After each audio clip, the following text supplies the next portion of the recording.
semakin ditunda, semakin tidak mudah untuk bisa mengerjakannya.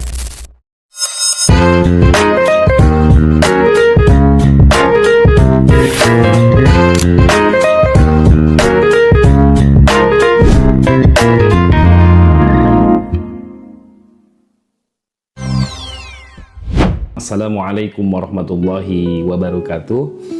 Alhamdulillah wabihi nasta'inu ala umuri dunya waddin, wassalatu wassalamu ala asrafil anbiya wal mursalin wa ala alihi wa sahbihi ajma'in, amma ba'd. Allahumma salli ala Sayyidina Muhammad wa ala ali Sayyidina Muhammad. Rabbi israh li sadri wa yassir li amri wa hlul 'uqdatam min lisani yafqahu qawli wa zaddid lisani wa hdi qalbi bihaqqin nabiyyi Muhammad sallallahu alaihi wasallam.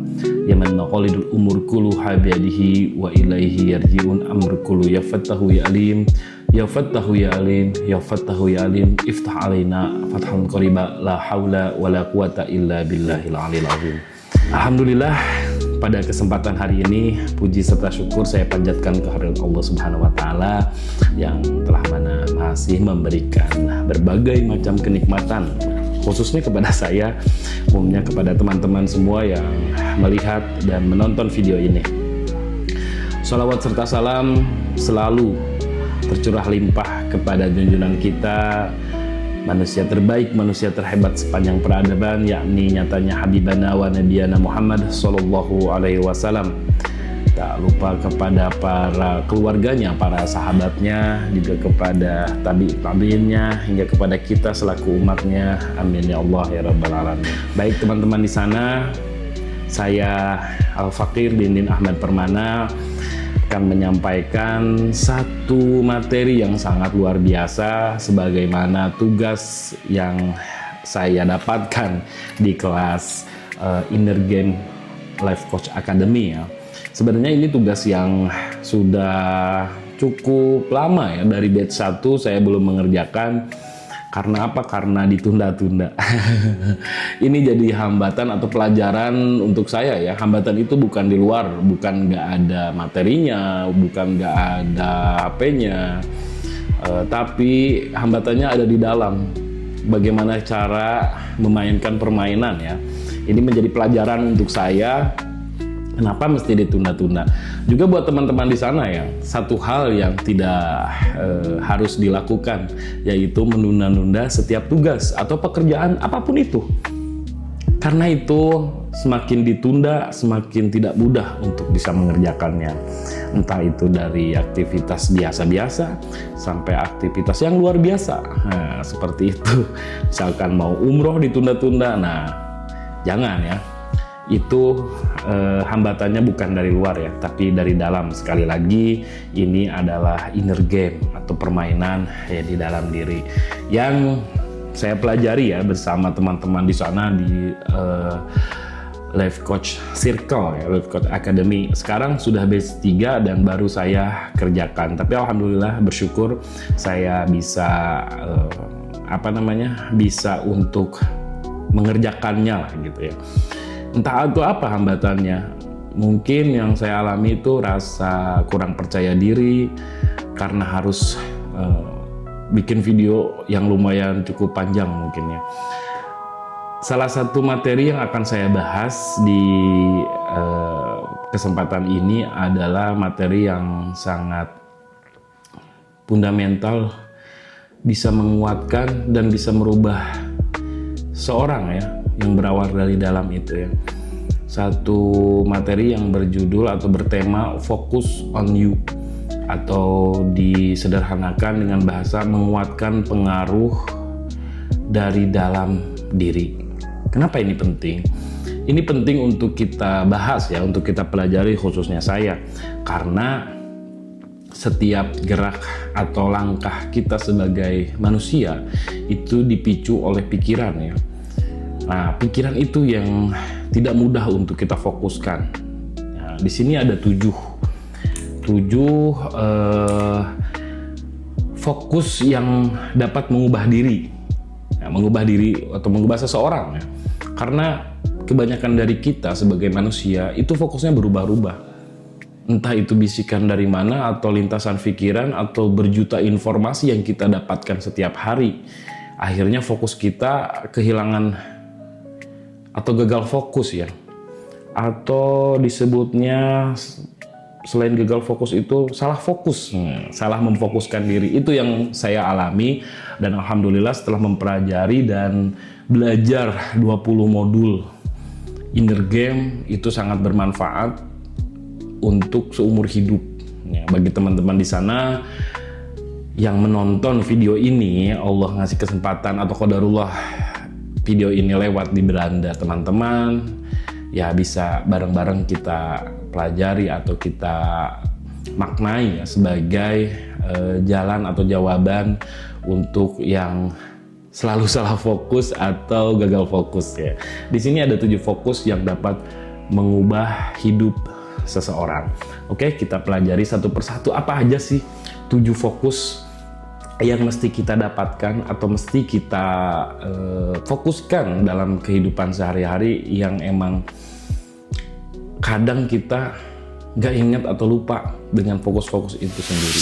Oke, yang pertama, kalau dalam bahasa Inggrisnya ya, the only way out is in, atau jalan keluar itu adanya di dalam. Jadi salah satu atau satu-satunya jalan keluar itu ya di dalam. Maksudnya apa sih Kang Din? Maksudnya setiap jalan keluar dari satu persoalan itu ada di dalam diri. Kita salah menempatkan fokus pada hal-hal yang di luar, menyalahkan lingkungan misalkan, menyalahkan orang ketika kita ditipu misalkan ya, bahasa tidak positifnya itu ditipu. Ketika kita ditipu, kita sibuk mencari solusi atau mencari jawaban itu di luar. Kita tidak ingat, kita bisa memilih makna dari setiap kejadian itu yang berada di dalam pikiran hingga membuat perasaan kita nyaman. Akhirnya solusi terpecahkan. Misal ya, salah satu contoh dari kisah, kita ambil kisah Nabi Yunus ya. Ketika beliau ada di dalam perut ikan, berada pada 3 kegelapan. Gelapnya malam, gelapnya perut ikan, dan gelapnya lautan. Nabi Yunus tidak mencari jalan keluar dengan menyalahkan kaumnya. Tapi apa yang beliau ucapkan? La ilaha illa anta subhanaka inni kuntu minadh dhalimin. Ya Allah, ya Allah. Beliau itu membaca pesan dari yang terjadi atau kejadian yang dialaminya. Ya Allah, tiada Tuhan selain Engkau ya Allah, Maha Suci Engkau sedangkan hamba yang zalim. Beliau menyalahkan dirinya sendiri atas kejadian. Bukan berarti beliau salah, tapi beliau merasa, ya Allah ini salah. Salah kepada Allah, bukan kepada kaumnya ya. Nabi Yunus itu berdakwah, menyeru kebenaran untuk bertauhid.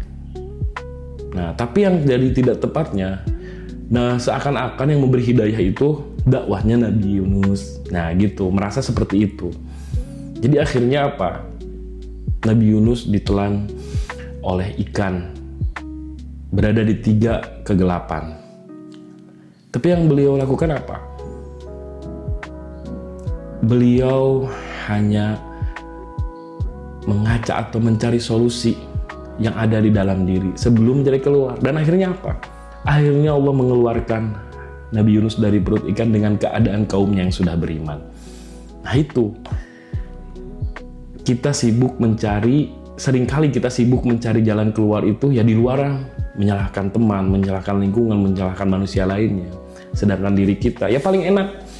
Menurut salah seorang bijak itu yang paling enak, yang paling nyaman itu ketika punya persoalan itu apa? Menyalahkan orang lain. Padahal itu tidak jadi solusi sama sekali. Baik teman-teman, itu yang pertama ya. Kita garis bawahi. Jalan keluar itu ada di dalam. Fokus ke dalam diri. Fokus muhasabah dan introspeksi pada setiap kejadian. Yang kedua apa? Yang kedua itu fokus mengubah diri. Oke? Semakin engkau fokus memperbaiki diri, semakin besar dampak baik dirimu bagi orang lain dan kehidupan. Jadi teman-teman di sana, semakin kita mengubah diri, semakin kita memperbaiki diri, itu dampaknya akan keluar. Kita ingin memperbaiki apa yang ada di luar, misalkan ingin mengubah anak-anak kita, ingin lebih baik, ingin mengubah pasangan kita, ingin lebih baik. Nah, kita nggak bisa tanpa apa? Tanpa kita sendiri yang mengubah. Ada satu kisah ya, yang sangat luar biasa. Kisah dari Mahatma Gandhi, kita ambil ibrohnya, kita ambil pelajarannya ya. Dari Mahatma Gandhi, ketika ada seorang ibu yang anaknya divonis suatu penyakit lah. Dia pergi ke dokter. Kata dokternya apa? Ibu, dalam 1 pekan ke depan anak ibu jangan memakan garam. Jangan ada makanan yang tercampur garam di dalamnya. Nah, seperti itu. Kekeh ya, anaknya itu dibilangin sama ibunya dan dokternya. Nah, nanti makan makanannya jangan pakai garam. Setiap kali makan jangan pakai garam. Tapi anaknya kekeh dan gak mau nurut. Nah gitu, gak mau nurut nih.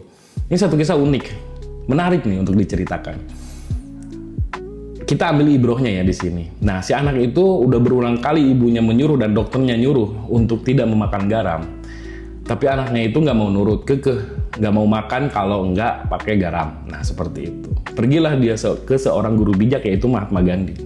Ketika bilang, wahai guru, ini anak saya divonis untuk tidak memakan garam atau tidak mencampur garam ke dalam makanannya. Anak saya nggak mau dan nggak mau nurut. Gimana nih solusinya? Mahatma Gandhi dengan tenangnya bilang, ya udah, kamu 1 pekan lagi datang lagi ke sini ya. Baik guru. Nah, pulanglah satu keluarga itu. Ketika itu, dalam 1 pekan itu Mahatma Gandhi berpuasa untuk makan garam. Apa yang terjadi? Sepekan kemudian si guru itu si orang tua itu datang dengan anaknya. Lalu tanpa basa-basi, Mahatma Gandhi hanya bilang, "Nak, sekarang sepekan ke depan kamu jangan makan garam, oke?" Anaknya langsung iya, langsung nurut, dan langsung tidak memakan atau mencampur garam di dalam makanannya. Mau makan dengan lahap, mau makan dengan tanpa ada garam. Nah seperti itu, seseorang bisa mengubah seseorang, atau manusia bisa mengubah manusia lainnya dengan mengubah dirinya sendiri. Karena menurut hukum, ada satu hukum ya, entanglement, atau hukum tarik-menarik, hukum ketertarikan, yang kalau dibahas bakalan panjang ya. Jadi satu manusia dengan manusia lainnya itu terhubung, seperti itu. Disebutkan dalam Al-Quran juga satu kesatuan ya manusia itu di dalam Al-Quran, karena ditiupkan dalam 4 bulan itu ditiupkan ruh yang sama, ruhnya Allah Subhanahu wa Ta'ala. Nah seperti itu teman-teman. Yang kedua, ingin mengubah orang lain, fokuslah pada mengubah diri. Kadang kita fokusnya tidak tepat. Ingin mengubah dulu orang lain, ingin mengubah dulu anak, ingin mengubah dulu pasangan, tapi diri sendirinya tidak mau merubah. Ya, saya katakan itu bakalan tidak akan terjadi.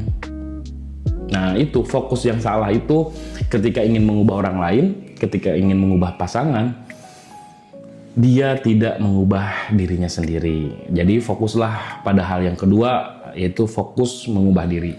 Yang pertama apa teman-teman? Yang pertama fokus ke dalam diri, yang kedua itu fokus mengubah diri dengan lebih baik. Oh my God! Wow! Dan yang ketiga,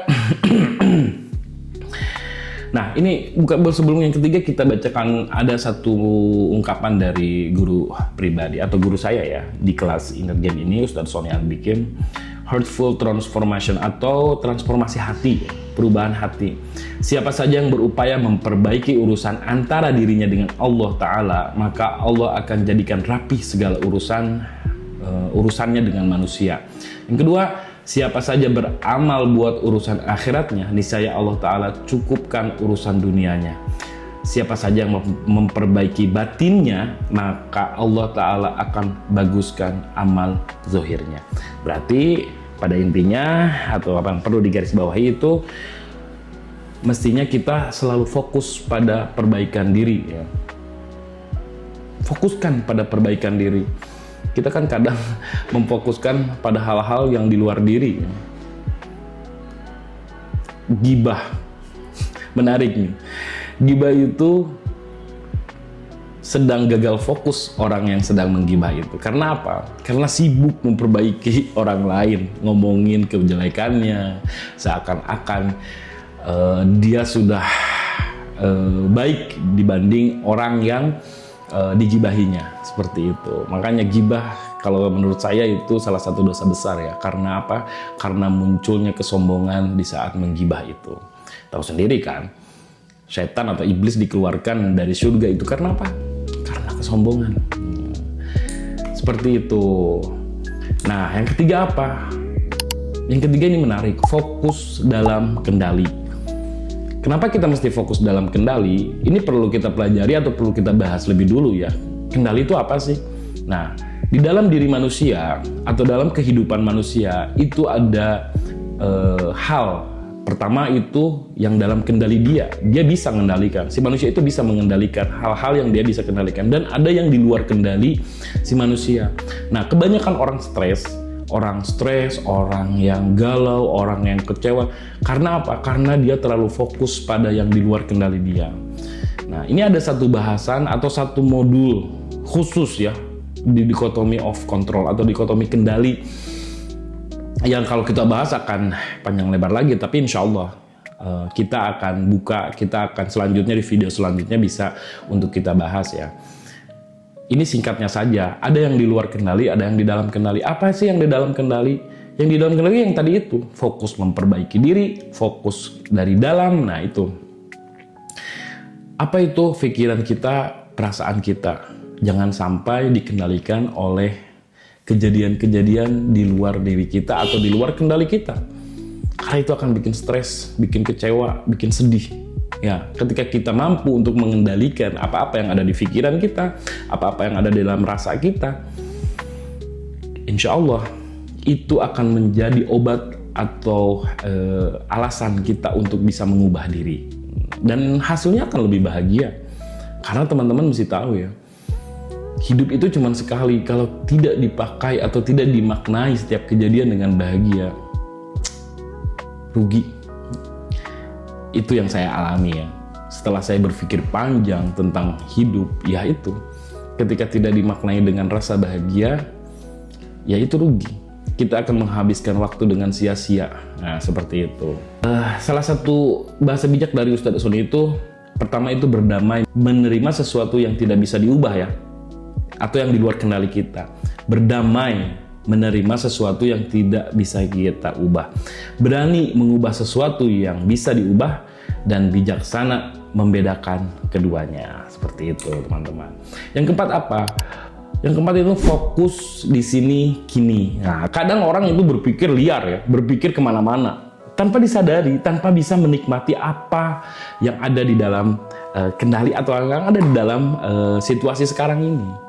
Misalkan sekarang ini saya bikin video kayak gini nih, tapi pikiran saya melayang-layang, pikiran saya berkeliaran. Kalau kata seorang pakar itu namanya mankaimin ya, apa itu?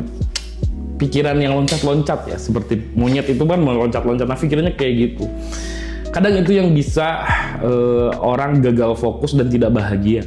Karena apa? Karena tidak bisa menikmati di sini kini. Seperti itu.